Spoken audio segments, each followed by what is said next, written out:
চট্টগ্রাম জজ কোর্টের আইনজীবী অ্যাডভোকেট সাইফুল ইসলাম আলিফের তাসকিয়া নামের ৩ বছরের একটি কন্যা সন্তান রয়েছে।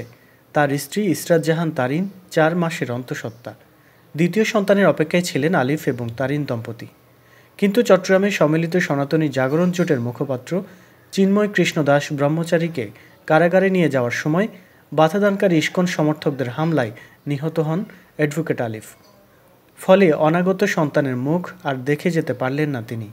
মঙ্গলবার বিকেল 3:30টার দিকে কোতোয়ালির রঙ্গম সিনেমা হলের পাশের মেথরপট্টি থেকে আহত অবস্থায় ওই আইনজীবীকে উদ্ধার করা হয়।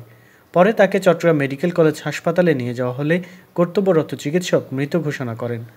নিহত আলিফের বাড়ি চট্টগ্রামের লোহাগাড়া উপজেলার আমিরাবাদ এলাকায়। সম্প্রতি আলিফ চট্টগ্রাম আদালতের সহকারী পাবলিক প্রসিকিউটর নিযুক্ত হয়েছিলেন। 7 ভাইবোনের মধ্যে আইনজীবী সাইফুল ইসলাম আলিফ চতুর্থ।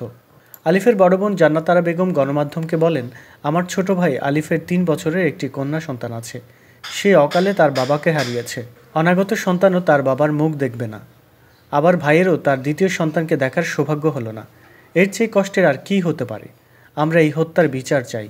উল্লেখ্য, জাতীয় পতাকার অবমাননার অভিযোগে রাষ্ট্রদ্রোহ মামলায় বাংলাদেশ সম্মিলিত সনাতনী জাগরণ জোটের মুখপাত্র ও পুণ্ডরিক ধামের অধ্যক্ষ চিন্ময় কৃষ্ণ দাস ব্রহ্মচারীকে কারাগারে নিয়ে যাওয়ার সময় বাধাদানকারী ইস্কন সমর্থকদের হামলায় নিহত হন সাইফুল ইসলাম আলিফ।